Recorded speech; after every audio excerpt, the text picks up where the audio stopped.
Our lesson for today will be looking at Physics 1505. We'll be focusing on one of the past question papers, which is October-November 2016. Question 2 would be our main focus for today. Let us start. This is the actual question paper. And then let us jump straight to our question. A block is projected up a frictionless inclined plane with an initial speed of 3.50 meters per second. The angle of inclination is theta is equal to 32.0 degrees. Now we are already done with this question. We've went through this question, so this lesson video is meant to explain everything that we've been discussing in our exam preparation group. So it explains what we've discussed. So remember that the first thing that we have to do now, just need to make sure that we draw a picture form of this. Remember that I said in physics, in order to understand the question and be able to answer the questions, first try to interpret the scenario and draw a picture form of the scenario, then everything should be fine. Now in this case we are talking about a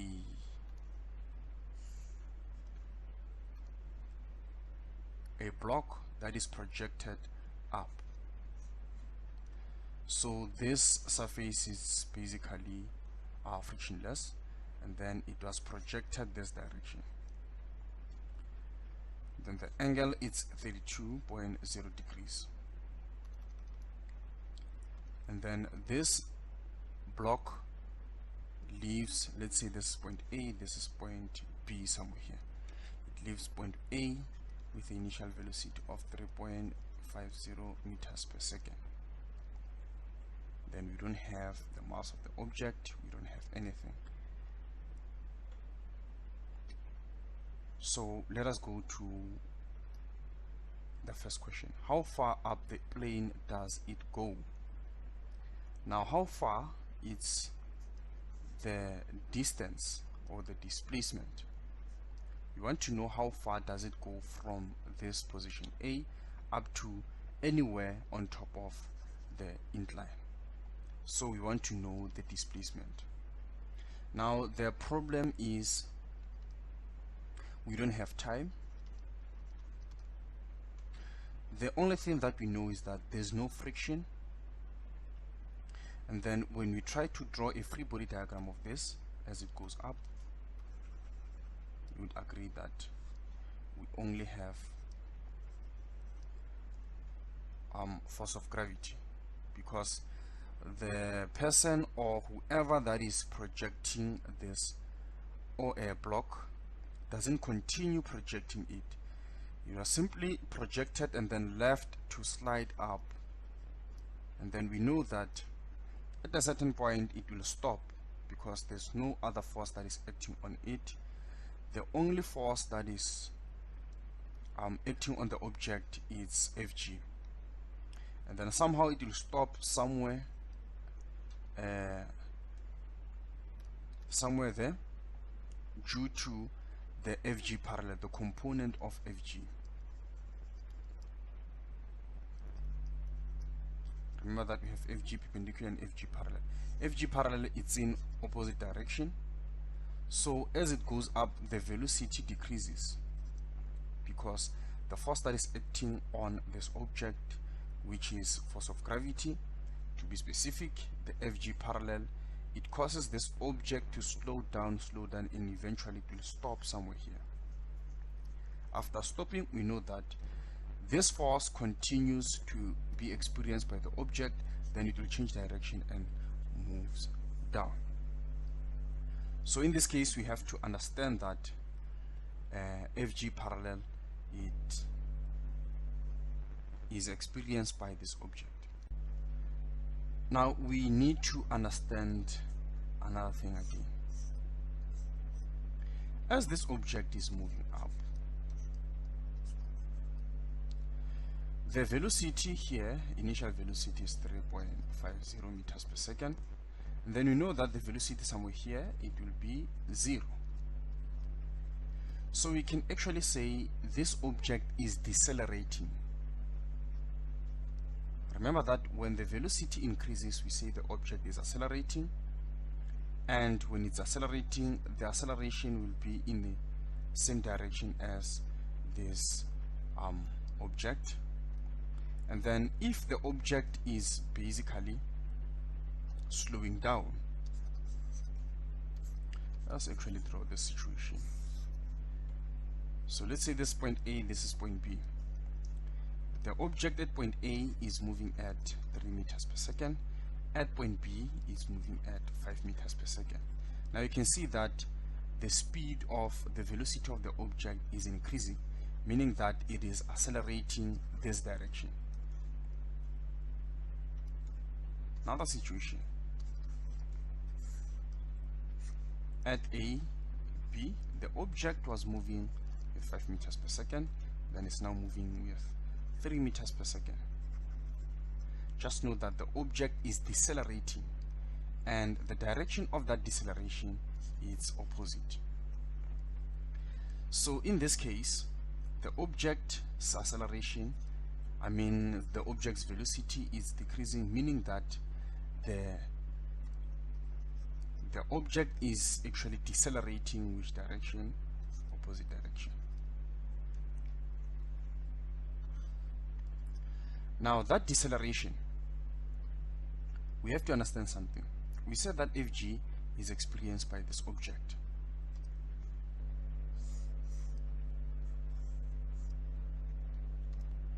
The object is experiencing Fg parallel. You should also know that the object is experiencing gravitational acceleration in this direction. And this object, it also has its own component, which is G parallel and G perpendicular. So you can see that this G, it's an acceleration. It's actually this acceleration we're talking about, the deceleration. So this is specifically G parallel. Remember that G and acceleration is one and the same thing. So in this case, what do we have here? We have the deceleration, which is defined by G sine theta, because looking at the components, we have G here, and then G parallel, we should know that it's G sine theta, and then G perpendicular is G cos theta, and then this theta is the angle of the incline. So to find this G parallel, we use this equation. So using the kinematics equations,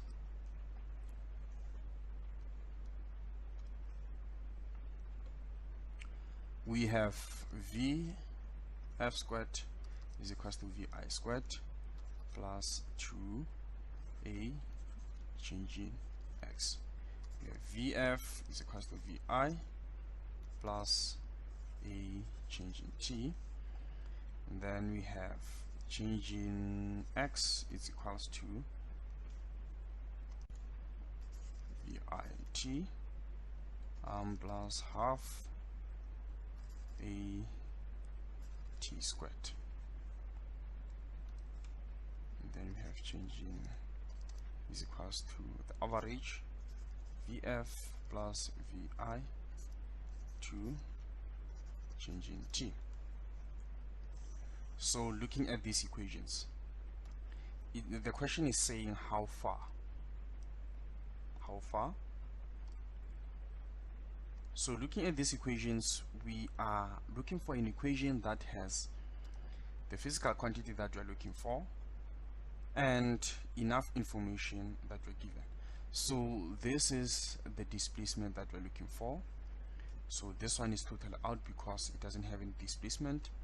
Okay, this one, it has displacement, and then also this one, it has displacement. Now looking at our data. We have initial velocity, we have final velocity, we have acceleration, we don't have time, and what else do we have? Yeah, so looking at this equation, we don't have time, so we cannot use it. We are going to have two variables, two unknown variables, I mean. And looking at this one, you can see that it has time and then we don't have time. We said this one is totally out, then the correct equation to use is this one. So to answer this question, we are going to use this equation.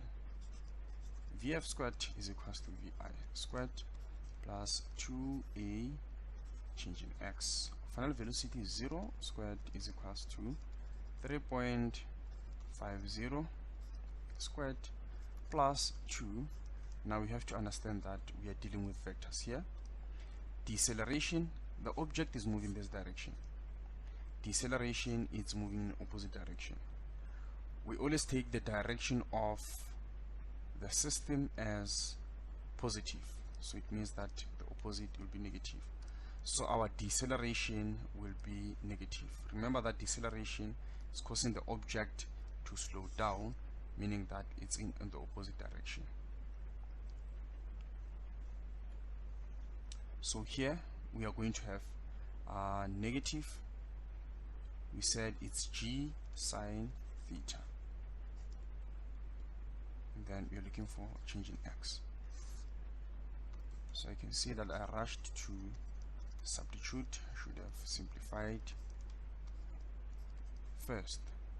Okay, this positive multiplied by this negative will basically give us negative. So let us put negative 2, and then we have 9.8, and then we have sine 32.0, and then changing x. Then from here, 3.50 squared is 12.25, and then we transpose, we are going to get negative 12.25. It's equals to, we get negative 10.36, I mean it's 386, changing x, and then we divide both sides by negative 10.386.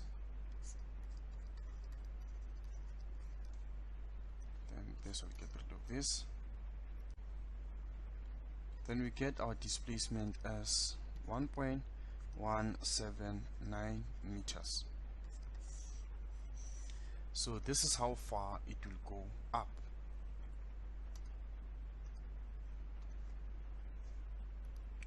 It's how far it will go up. Then let us go to the next question. It says, how long does it take to get there? So we know that from here to here it's 1.179. Now we want to know how long. So now we are looking at our time. Basically we can use any equation here because we have all the physical quantities except for time. You can use this equation. So Vf is equals to Vi plus a change in time. So final velocity is 0, initial we have 3.50. We are going to have negative 9.8 sine 32. Remember that this is a x or a parallel. Change in time, and then our change in time will be equals to negative 3.50 divided by negative 9.8 sine 32.0, which we get 0.67 for seconds. Now we can prove this by using another equation. Let's say we use this one.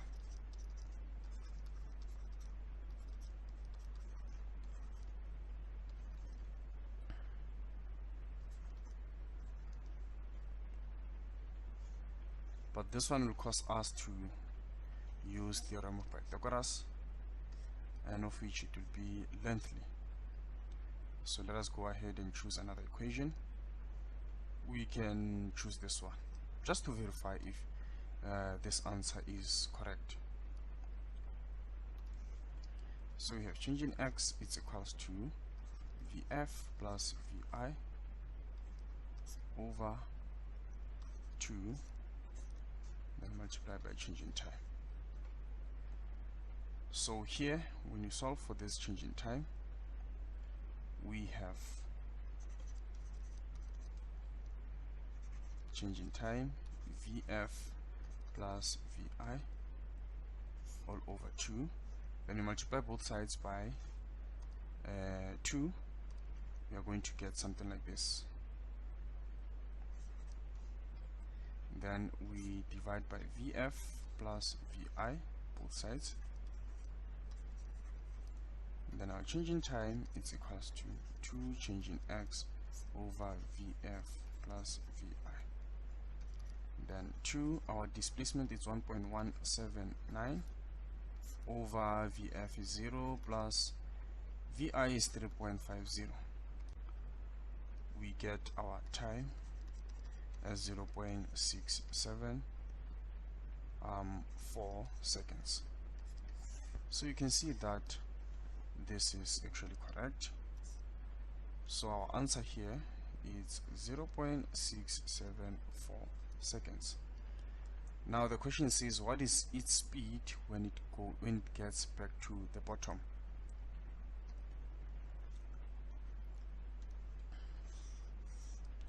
We can quickly use equations. So this is at the top and then the bottom. We are looking at the speed of which it reaches this position.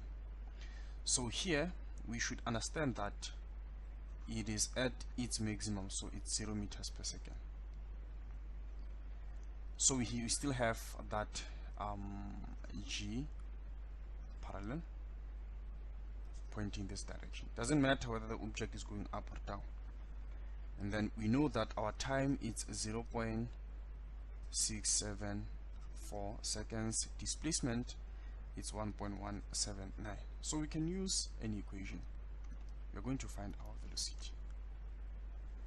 So when it goes down, this will be no longer our V initial but our V final, because initial is this point, final point is this one. So Vf is equals to Vi plus a change in time. Vf is equals to 0 plus since now our G parallel it's in the same direction as our system, it becomes positive. The object is now accelerating, not decelerating. And also the question it's saying the speed, not velocity. So we are looking for the magnitude. If we were to calculate the velocity, would actually take note of the direction, and it was supposed to be negative because it's in the opposite direction.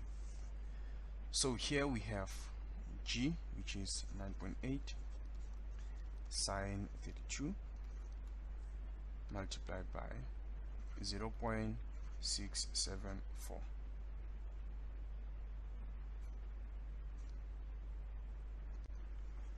We get our final speed as 3.50 meters per second. So basically this is what we've been discussing today's exam preparation session, and I believe this lesson video will further explain what we've discussed during the examination session. So the answer here is 3.50 meters per second. Well, that's it for this lesson video. This is Wahula SJ. Thank you very much.